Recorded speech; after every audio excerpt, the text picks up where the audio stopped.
ever imagine, like a whole continent, Yeah. right, populated almost entirely by descendants of, a relatively small group of people. Yeah. That's the Americas, Yeah. right? Right. And today's deep dive is going to unpack just how that happened. Okay. We're cracking open the erotic conquest of the Indies. Okay. And trust me, it's not your typical history All lesson. right. We've all heard about Spanish conquistadors, Yeah. right? Gold, glory, all that jazz. Yeah. Yeah. But get ready to add a whole new layer to that picture. Okay. Our source material dives headfirst into like the rampant intermixing between conquistadors and indigenous women. Huh. Talk about a side of history they don't always teach in school.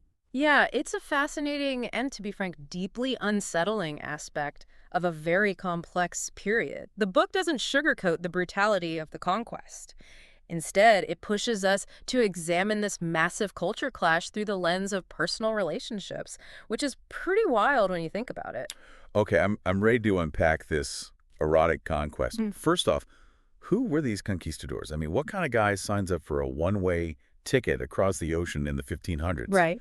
From what I gathered in the book, we're talking young, ambitious Spaniards, Uh-huh. many desperate for fortune and land. Sure. Basically a shot at the aristocratic life that seemed like out of reach back in Spain. Right, right. And they weren't afraid to use force to get what they wanted. Yeah, you hit the nail on the head. Remember, this was an era dominated by the ideals of chivalry and conquest. Picture knights, their codes of conduct, but also the reality of mercenaries.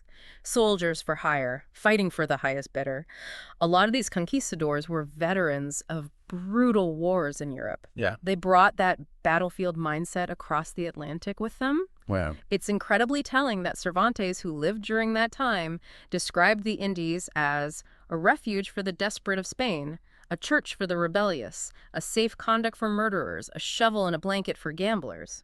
Not exactly the poster boys for good behavior, were they? Wow, talk about a reality check. But these guys were devout Catholics, right? Right. How did religion play into all of this? Religion's role is actually a huge contradiction. On one hand, the conquistadors justified their actions with this supposed desire to convert indigenous populations to Christianity. But on the other hand, the book makes it clear that it was often way more cynical than that. Okay.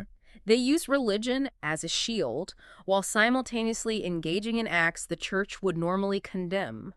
Talk about a mixed message. Well, that's what I call hypocrisy. Yeah. Speaking of mixed messages, the book mentions something called the requerimiento. What's the deal with that? Okay, picture this. Spanish conquistadors finally arrive in a new land after a long, grueling voyage.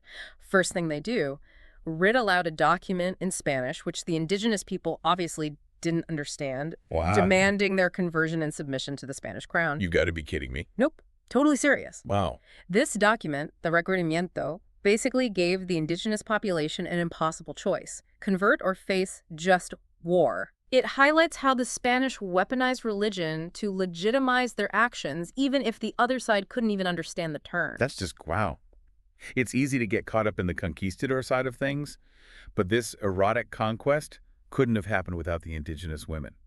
What were their societies like before the Spanish arrived? That's a crucial point. Yeah. The Americas were incredibly diverse, with a huge range of social structures and cultural practices. You had these complex empires like the Aztecs and Incas, Right. but also smaller, independent, tribal societies. Yeah. Each one had its own understanding of marriage, sexuality, and social hierarchy, which the book really emphasizes. So you're saying this clash of cultures played a huge role in how these relationships actually played out. Absolutely. It wasn't just about one group imposing their will on another. There were all these different cultural lenses coloring every interaction. That makes a lot of sense. Yeah. So we've got conquerors with questionable morals, Right. a clash of cultures, Yeah. and, well, let's just say complicated relationships. Yeah.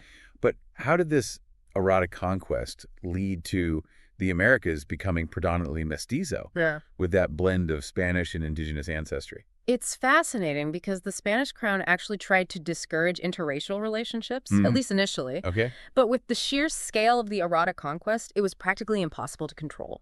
So even back then, they couldn't just legislate people's personal lives. Exactly. Plus, you have to consider the motivations at play. For many indigenous women, aligning themselves with Spanish conquistador, even if under duress, could provide a degree of security and social mobility in a world that had been turned upside down. Wow, talk about a no-win situation. It's heartbreaking to think about the choices those women faced. It really is. But even the Spanish crown's attempts to regulate the situation speak volumes about the anxieties of that era.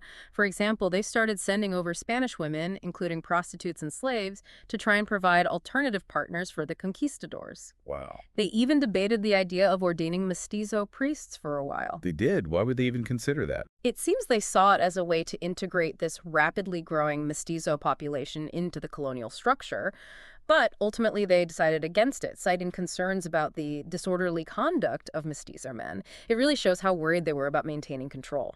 So we got this collision of cultures, deep-seated anxieties about racial mixing, and a power imbalance that's impossible to ignore.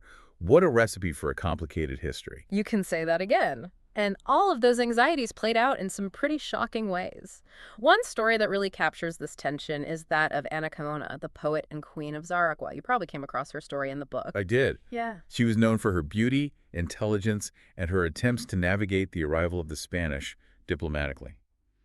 What a fascinating woman. Absolutely, but even her diplomatic skills weren't enough to protect her. She was eventually betrayed and executed by the Spanish on trumped-up charges of conspiracy. It's a tragic reminder of just how skewed the power dynamics were. Her story, and the stories of so many other indigenous women, are too often drowned out by the grand narratives of conquest and colonization. You're right. That's why books like this are so essential. They help us see history from multiple perspectives and truly grasp the human cost of these events. I totally agree. And it's not just about the past. Right. Understanding this erotic conquest helps us make sense of the present-day demographics of Latin America. With its incredible tapestry of cultures and ethnicities, it's all connected. Exactly. The legacy of that intermixing is everywhere. It shaped the genetic makeup of entire nations, influencing everything from language and customs to how people see themselves today. It's amazing how a deep dive into a title like The Erotic Conquest of the Indies can spiral into this much broader exploration of power, culture, and the lasting ripples of history. It's mind-blowing to think how individual choices, made in such extreme circumstances, could have such a profound impact. That's the beauty of history. It's not just dates and names. It's about the interconnectedness of human experiences, the choices we make, and the unintended consequences that echo through generations. This has been incredibly eye-opening, but before we go any further, I'm curious what stood out to you most from this book. Honestly, it was the sheer scale of this erotic conquest. It's easy to brush it off as a footnote in history. Right. But when you consider the sheer number of relationships and the resulting mestizo population, its significance is impossible to ignore. You're absolutely right. It challenges us to rethink how we understand the past and recognize the complexity of human interaction, especially in such a tumultuous period. I mean, we're talking about a massive cultural exchange fueled by ambition, desire, fear, you name it. And it reminds us that history is never black and white. There's always more to the story than we initially think. Well said. Yeah. Before we wrap up this part of our deep dive, I wanted to circle back to something we touched on earlier. It seemed like the Spanish crown wasn't exactly thrilled about this whole erotic conquest thing, were they? Not really. As we discussed, they tried to regulate it, but they were also grappling with the reality of a booming mestizo population and what it meant for their colonial project. Remember, their primary goal was to extract wealth and resources from the Americas. Right. And for that, they needed a stable, controllable population. So it wasn't just a moral objection to racial mixing.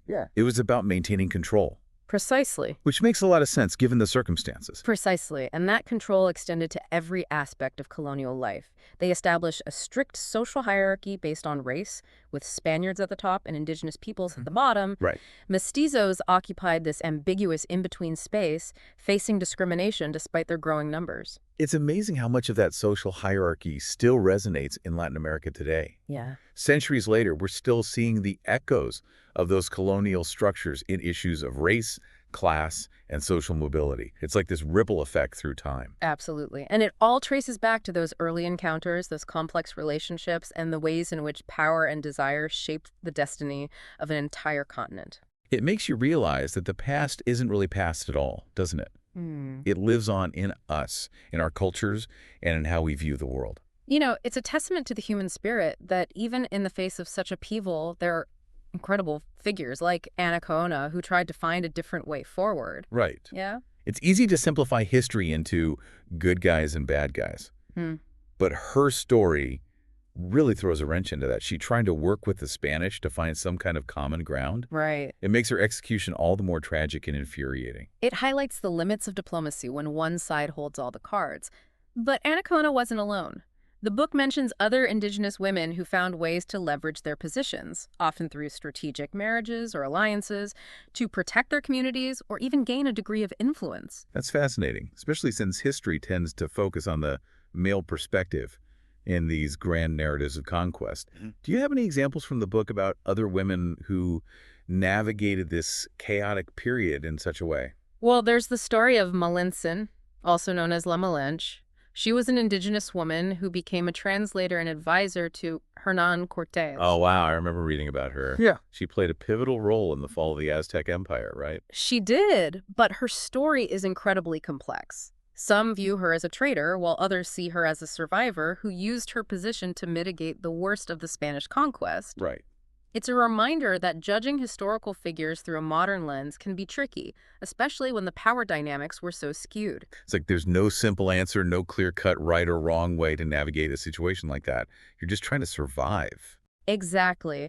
And those survival strategies often involve finding ways to participate in this erotic conquest, even if it meant compromising personal beliefs or cultural norms.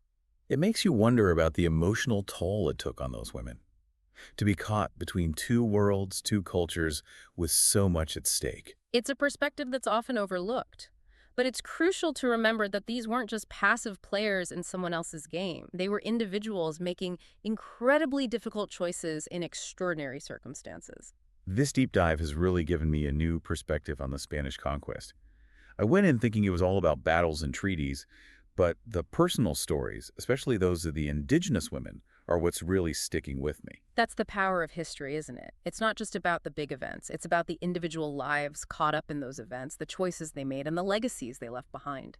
And in this case, those individual stories help us understand how Latin America became the culturally rich and diverse region it is today, right? Exactly. And it allows us to examine those legacies, both positive and negative, with a more critical eye. I'm curious, thinking about everything we've discussed about the erotic conquest of the Indies, what would you say is the most crucial takeaway for someone wanting to understand Latin America today? That's a great question. For me, it's the understanding that the region's social and racial dynamics are deeply rooted in this complex history of intermixing and cultural collision. So basically, you can't fully grasp the present without acknowledging the lasting impact of the past, even a past that's often uncomfortable to talk about. Precisely. And by acknowledging that past, by understanding those complexities, we can start to have more nuanced conversations about identity, inequality, and the legacies of colonialism that continue to shape our world today. It's a powerful reminder that history isn't just something we read about in textbooks. It's woven into the very fabric of our societies. Exactly. And sometimes it takes a deep dive into a seemingly provocative or even scandalous aspect of history to uncover those deeper truths about ourselves and the world around us. Well said. And on that note, I think it's time to wrap up this part of our deep dive. Yeah, and it's a good reminder that sometimes we need to explore like those kind of provocative corners of history, right? Right. To uncover these hidden connections. Right. But before we get too sidetracked, I think it's time to bring this deep dive home. So we've journeyed through conquistadors, indigenous societies, religion, and the rise of the mestizo population, all sparked by this book, The Erotic Conquest of the Indies. That's a lot to process. What's the key takeaway, the big aha moment, right, for our listener tuning in? If there's one thing I hope our listener walks away with, it's this.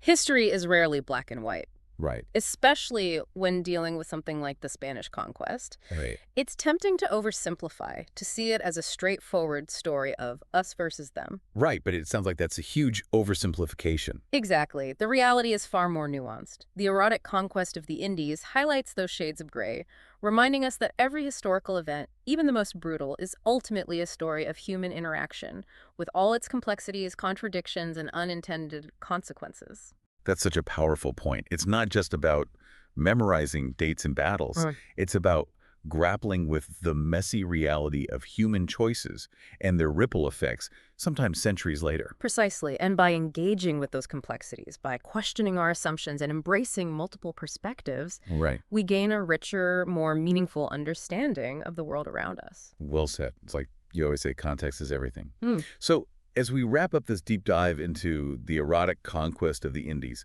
what's one final thought, one lingering question that you'd want to leave our listener with? You know, the book does a fantastic job of showcasing how individual choices made in the heart of this tumultuous period had far-reaching consequences that continue to shape Latin America today. So, my question for the listener is this.